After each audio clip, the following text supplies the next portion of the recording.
समांतर श्रेणी उदाहरण 8 रकम છે समांतर શ્રેણી 10 7 4 65 માં છેલ્લેથી અહીંયા યાદ રાખજો મિત્રો છેલ્લેથી 11 નું પદ શોધો તો આપણે અહીંયા શોર્ટકટ રીતે જ વાપરીશું તો જો 5 સૌપ્રથમ આપણે લખીશું a બરાબર 10 અંતિમ પદ l બરાબર -62 તથા d બરાબર a2 - a1 એટલે 7 - 10 એ -3 અહીંયા જો મિત્રો a બરાબર 10 l બરાબર -62 અને d બરાબર આપણો જવાબ આવ્યો -3 પરંતુ આપણે છેલ્લેથી 11 નું પદ શોધવા માટે છેલ્લેથી 11 નું પદ શોધવા માટે શ્રેણી ઉલટી કરવા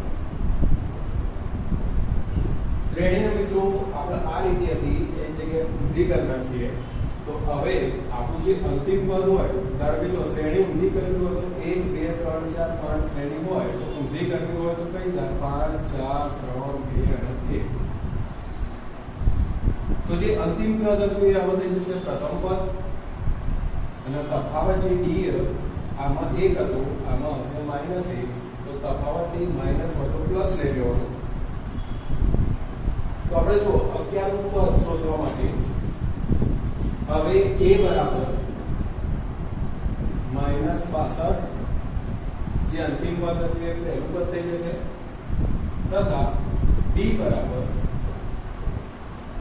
-3 હતા એ કેવા થઈ જશે +3 યાદ રાખજો મિત્રો શ્રેણી ઊંધી કરો એટલે છેલ્લું પદ હોય એ પહેલું પદ થઈ જાય પણ એનો નિશાન બદલવાની નહીં અને d જે માઈનસ હતો એ કેવો થઈ જશે પ્લસ થઈ જશે તો 11 નું પદ શોધીએ તો a 11 બરાબર a plus m minus 1 into d સૂત્ર મૂકીશું તો a 11 બરાબર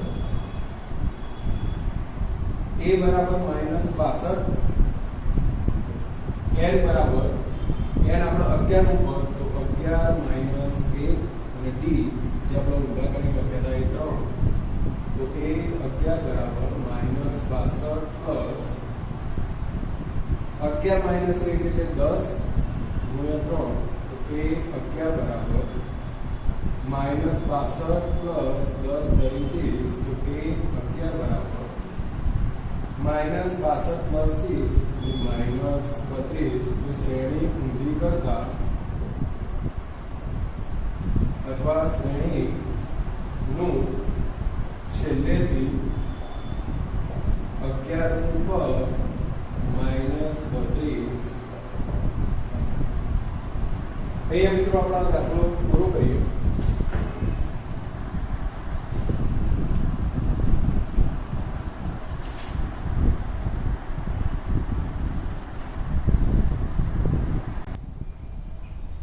ઉદાહરણ 9 મિત્રો રૂપિયા 1000 ની રકમ 8% વાર્ષિક સાદા વ્યાજ ઉપર મૂકવામાં આવે અહીં યાદ રાખજો વ્યાજ કેવું હતું સાદું વ્યાજ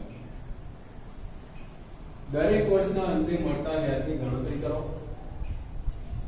અને ચેક કરો કે શું વ્યાજ સમાંતર શ્રેણી બનાવે છે જો શ્રેણી સમાંતર બનાવતો હોય તો 30 વર્ષના અંતે મળતા વ્યાજની ગણતરી કરો તો સૌપ્રથમ આપણને પૂછ્યું કે દરેક વર્ષના અંતે મળતા વ્યાજની ગણતરી કરો તો અહીં દરેકને ખબર જ છે સાદું વ્યાજ I બરાબર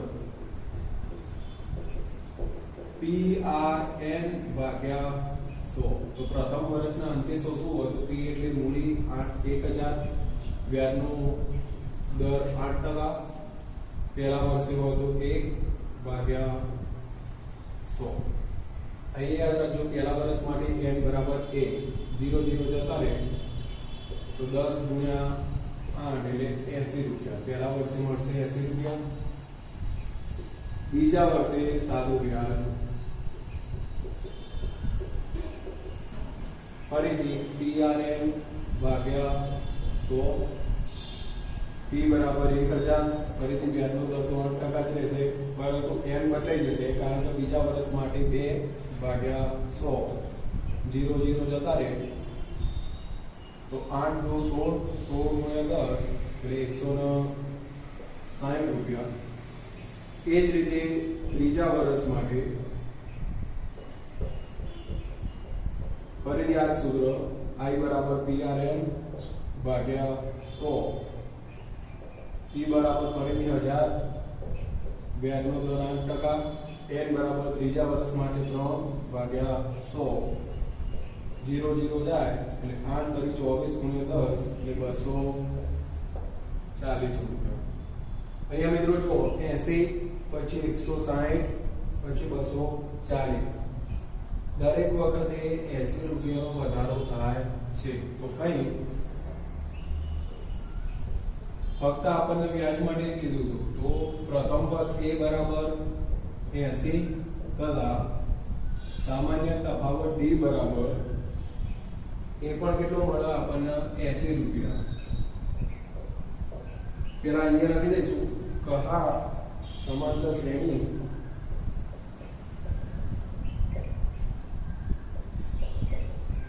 બનાવે છે કારણ કે d સરખો મળે. તો પ્રથમ વર્ષે a બરાબર 80 તથા d બરાબર 80 રૂપિયા. તો આપણને કીધું હતું 30 વર્ષના અંતે. તો 30 વર્ષ એટલે n બરાબર 30 વર્ષના અંતે વ્યાજની ગણતરી કરવાની હોય તો n બરાબર સૂત્ર મૂકીશું a plus n minus 1 into d. તો a 30 બરાબર મિત્રો પહેલા વર્ષે હતા આપણા 80, n એટલે આપણે મૂક્યા 30, તો 30 minus 1 અને d બરાબર પણ આપણા 80.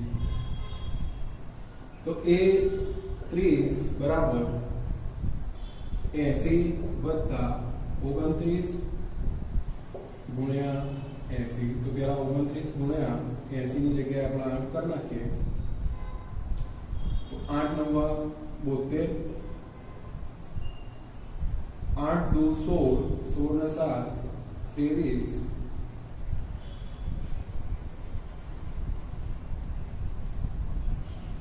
અહીંયા જો મિત્રો 29 ગુણ્યા 8 એટલે 232 જવાબ આવ્યો. જો 80 હોત તો આપણે 2320 જવાબ આવ્યો. તો લખીશું આપણે કે a 30 બરાબર 80 વત્તા 29 ગુણ્યા 80 એટલે 2320. તો a 30 બરાબર 2320 વત્તા 80. તો સરવાળો કરી દઈએ તો 0, 8 ને 2 10, 3 ને 1 4, 2 એમ 9 તો 2400. તો a 30 બરાબર 2400 રૂપિયા. તો તેથી 30 વર્ષના અંતે 2400 રૂપિયા વ્યાજ મળે. દાખલો અહીંયા મિત્રો પૂરો કરીએ. આગળ વધીએ. ઉદાહરણ 10. ફૂલોની એક ક્યારીમાં પ્રથમ હારમાં 30 ગુલાબના છોડ, બીજી હારમાં 21 ગુલાબના છોડ અને ત્રીજી હારમાં 19 ગુલાબના છોડ હતા. જો તેની છેલ્લી હારમાં 5 ગુલાબના છોડ હોય તો આ ક્યારામાં કુલ કેટલી હાર હશે? તો અહીંયા મિત્રો જો આકૃતિ દોરી તમને શીખવાડેલો. પહેલી હારમાં હતા 23, બીજી હારમાં 21, ત્રીજી હારમાં 19. દરેક હારમાં 2 છોડ ઓછા થતા જાય અને છેલ્લી હારમાં મિત્રો છે 5 છોડ. તો આ ટોટલ જે હાર આપણે લખી એની સંખ્યા શોધવાની. તો ઉકેલમાં અહીં પ્રથમ પદ a બરાબર સૌથી પહેલી હારમાં હતા 23, તફાવત d બરાબર a2 minus a1 એટલે 21 minus 23. તો 21 minus 23 એટલે minus 2. અહીંયા દરેક હારમાં 2 છોડ ઓછા થતા જાય છે એટલે minus 2. આપણે અહીંયા n બરાબર શોધવાના અને an અથવા l જે આપણું છેલ્લું પદ છે એ આપણને આપેલું છે 5. છેલ્લી હારમાં 5 હતા. a બરાબર 23, d બરાબર -2 અને al અથવા l બરાબર 5. તો આપણે સૂત્ર લખીશું an બરાબર a plus n minus 1 into d. an એટલે છેલ્લી હારમાં જે હતા છેલ્લું પદ આપણું 5, a બરાબર 23, n આપણે શોધવાના તથા d બરાબર -2. તો સૌથી પહેલા જો મિત્રો સાદુરૂપ આપીશું તો 5 બરાબર 23 વત્તા અહીંયા જો મિત્રો -2 ગુણ્યા n એટલે -2 તો પ્લસ ની જગ્યાએ લખીશું -2 માઇનસ માઇનસ પ્લસ 2.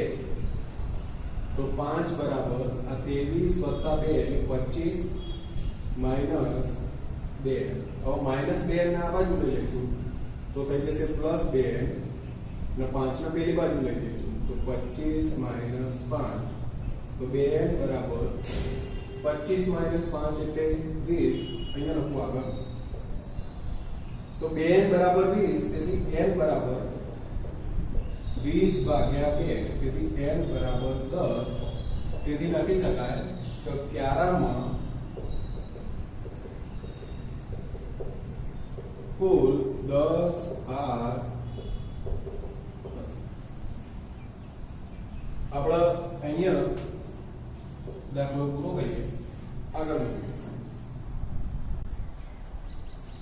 આગળ મિત્રો સ્વાધ્યાય 5.2 પહેલો અને બીજો દાખલો તમને હોમવર્કમાં આપેલા. ત્રીજો દાખલો નીચેની સમાંતર શ્રેણીમાં ખાલી ખાનામાં પદ શોધો. તો જેમાં પહેલો દાખલો 2 પછી ખાનું અને પછી 26. તો અહીંયા મિત્રો તમને કીધેલું છે સમાંતર શ્રેણી એટલે d દરેક વખતે સરખો રહેવાનો. તો અહીં d બરાબર દરેકને ખ્યાલ a2 a1 અથવા a3 a2. તો આ જ પદ આપણે સરખાવીશું તો a2 એટલે તો ખાલી જગ્યા તો a2 એમને એમ મૂકીશું માઈનસ a1 એટલે 2. એ જ રીતે a3 બરાબર 26 અને a2 ખાલી જગ્યા તો એમના એમ a2. अब -a2 આગળ લાઈશું તો a2 બરાબર 26 માઈનસ ને પેલી બાજુ લઈ જઈએ તો +2 a2 એટલે 2a2 બરાબર 26 + 2 એટલે 28. a2 બરાબર 28 ભાગ્યા 2 તો a2 બરાબર 14 × 28 તો a2 બરાબર ખાલી જગ્યાનો જવાબ આવશે 14. તો અહીંયા લખીશું આપણે 14. અહીંયા જો મિત્રો 2 માં 14 ક્યારે મળે તો 2 માં 12 ઉમેરતા 14 મળશે. તો આપણો તફાવત d બરાબર 12 આવશે અને 14 નો જો 12 ઉમેરો તો 26 મળે. પણ અહીંયા આપણને તફાવત d શોધવાનો કીધો નતો, આપણે ફક્ત ખાલી જગ્યા પૂરવાની જ કીધી. એ જ રીતે બીજો દાખલો જોઈએ તો આમાં પણ જો d બરાબર ફરીથી ના a2 a1 બરાબર a3 a2. તો અહીંયા a2 બરાબર આપેલા હતા મિત્રો તમને 13 માઈનસ a1 એટલે ખાલી જગ્યા તો a1 એમના એમ. ત્યારબાદ a3 બરાબર પણ ખાલી જગ્યા હતી તો a3 એમના એમ માઈનસ a2 એટલે ફરીથી હતા 13. તો 13 ના આ બાજુ લઈ દઈએ આપણે તો 13 + 13 બરાબર a3. આ -a1 પેલી બાજુ જશે તો +a1. 13 ને 13 મિત્રો 26 બરાબર a3 + a1 જેને આપણે કહીશું સમીકરણ 1. એ જ રીતે d બરાબર હવે a2 - a1 ની જગ્યાએ આપણે લઈશું a3 - a2 બરાબર a4 - a3 બરાબર ખાલી જગ્યા તો a3 એમના એમ માઈનસ a2 બરાબર 13 a4 ની જગ્યાએ મિત્રો 3 માઈનસ a3 બરાબર ખાલી જગ્યા. a3 વાળા પદ ભેગા કરી લઈશું તો a3 આ માઈનસ a3 આવા જાય તો પ્લસ a3 બરાબર 3 માઈનસ 13 હોય તો પ્લસ 13.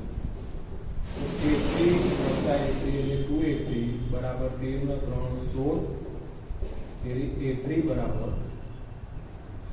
16 16 ભાગ્યા 2 તેથી a3 બરાબર 8 દુ 16 a3 નો જવાબ આવશે આપણો 8.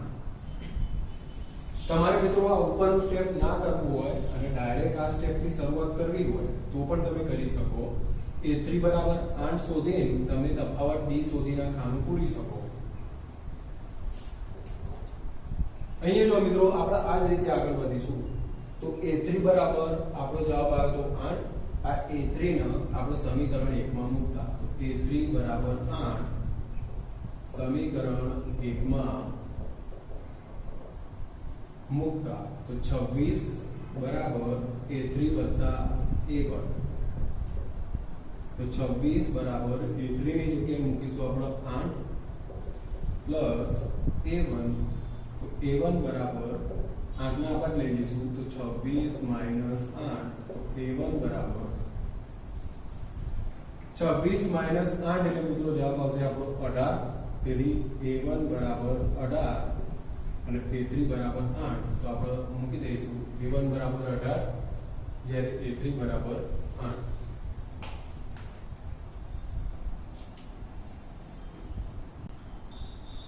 ત્રીજો દાખલો મિત્રો 5 ખાલી જગ્યા 9 1/2. તો અહીં પણ એ જ રીતે અહીં d બરાબર કે આ ત્રણનું લઈ લઈશું તો a2 a1 બરાબર a3 a. કિંમત મૂકી દઈશું. અહીંયા જો a2 એટલે ખાલી જગ્યા તો a2 એમના એમ માઈનસ a1 એટલે 5. ફરીથી a3 એટલે ખાલી જગ્યા અને a2 એટલે પણ ખાલી જગ્યા તો બધા એમને a2 વાળા પદ મિત્રો ભેગા કરી લઈશું તો માઈનસ a2 આગળ આવી જાય તો a2 પ્લસ a2. આ a3 વાળું પદ પણ આગળ લઈ ગયે તો પ્લસ હતું તો માઈનસ a3 બરાબર માઈનસ 5 પર બાદ જાય તો પ્લસ 5. તો અહીં જો મિત્રો a2 પ્લસ a2 એટલે 2a2 માઈનસ a3 બરાબર 5. આને કહીશું આપણે સમીકરણ 1. એ જ રીતે ફરીથી d લઈશું તો d બરાબર હવે આ પદ માટે તો a4 માઈનસ a3 બરાબર a3 minus a2. a4 minus a3 a3 minus a2 જે કિંમત આપી હોય લખવાની. તો a4 એટલે જો મિત્રો અહીંયા 9 પૂર્ણાંક 1 દૂત્યાંશ તો 9 દુ 18 18 પ્લસ 1 એટલે 19 ભાગ્યા 2. તો a4 બરાબર 19 ભાગ્યા 2 માઈનસ a3 ની કોઈ કિંમત આપેલી નથી તો a3 એમના એમ. ફરી a3 તો a3 એમના એમ માઈનસ a2 ની પણ કોઈ કિંમત આપેલી નથી તો માઈનસ a2. ફરીથી મિત્રો સાદું રૂપ આપી દઈશું તો માઈનસ 19 દૂત્યાંશ એમના એમ. આ પદને આ બાજુ લઈ દઈશું તો a3 આ માઈનસ a3 બે બાદ જાય તો પ્લસ a3 માઈનસ a2. તો 19 ભાગ્યા 2 a3 વત્તા a3 એટલે 2a3 માઈનસ a2.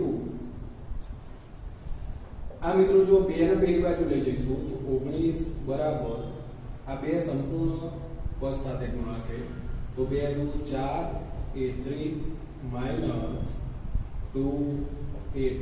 આને કહીશું આપણે સમીકરણ 2.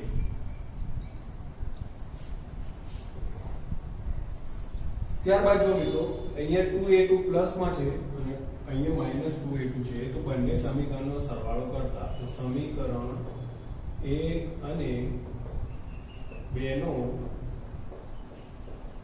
સરવાળો કરતા તો 2a2 માઈનસ a3 બરાબર 5.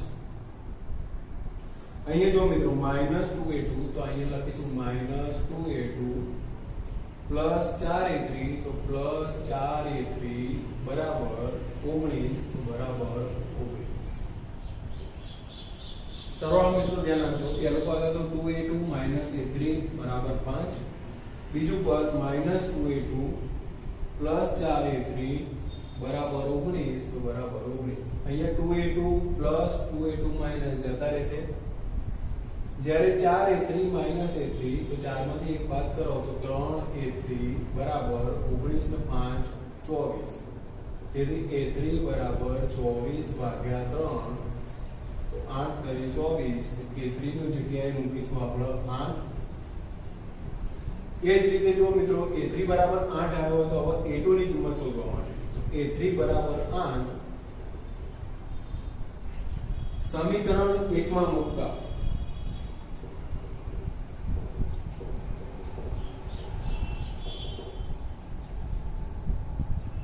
तो समीकरण 1 માં A3 બરાબર 8 મૂકીએ તો 2A2 માઈનસ A3 ની જગ્યાએ મૂકીશું આપણે 8 બરાબર 5 તો 2A2 બરાબર માઈનસ 8 પેલ બાદ જાય તો 5 માઈનસ 8 પેલ બાદ જાય તો પ્લસ 8 તો 2A2 બરાબર 8 ને 5 13 તેથી A2 બરાબર 13 ભાગ્યા 2 તેથી A2 બરાબર આપણે આના આ રીતે લખી શકીએ કે 6 ગુણ્યા 1 દૂતીયાંશ એટલે 6 દુ 12 12 1 13 ભાગ્યા 2 તો આપણો જવાબ મળી જશે. તો A2 બરાબર 6 ગુણ્યા 1 દૂતીયાંશ તો 6 ગુણ્યા 1 દૂતીયાંશ. અહીંયા આપણે દાખલો પૂરો કરીએ. અહીંયા મિત્રો આપણે 3 ખાલી જગ્યાઓ ચલાવી, ચોથી અને પાંચમી ખાલી જગ્યાઓ આપણે કાલે જોઈશું. એના પહેલા એક દાખલો જોઈ લઈશું કે સમાંતર શ્રેણી 3 8 13 18 નું કેટલામું પદ 78. તો અહીં જો મિત્રો અહીં A બરાબર 3 તથા D બરાબર A2 A1 તો 8 3 એટલે 5. અહીં જો મિત્રો D પ્લસ માં જવાબ આવે તો તમારે સમજવાનું કે શ્રેણી કેવી છે, વધતી શ્રેણી એટલે એક પછી એક અંક મોટો આવશે. જો D બરાબર માઈનસ આવો તો શ્રેણી ઘટતી જાય. તો અહીંયા A બરાબર 3 તથા D બરાબર 5 અને કેટલામું પદ એટલે an બરાબર આપણે લખી દઈશું 78 અને n બરાબર આપણે શોધવાના. તો સૂત્ર મૂકીશું કે an બરાબર a n - 1 * d. તો an ની જગ્યાએ 78, a બરાબર 3 પ્લસ n એમના m અને d બરાબર 5 તો 78 બરાબર 3 5 ગુણ્યા n તો વત્તા 5n 5 ગુણ્યા 1 આગળ માઈનસ તો માઈનસ 5 તો 78 બરાબર અહીંયા મિત્રો જો 3 - 5 એટલે -2 તો લખાશે 5n 3 - 5 એટલે -2 આ બાજુ આવશે તો 78 + 2 બરાબર 5n. તેથી 5n બરાબર 78 નો 2 80. તેથી n બરાબર 80 ભાગ્યા 5 તો n બરાબર 16 × 85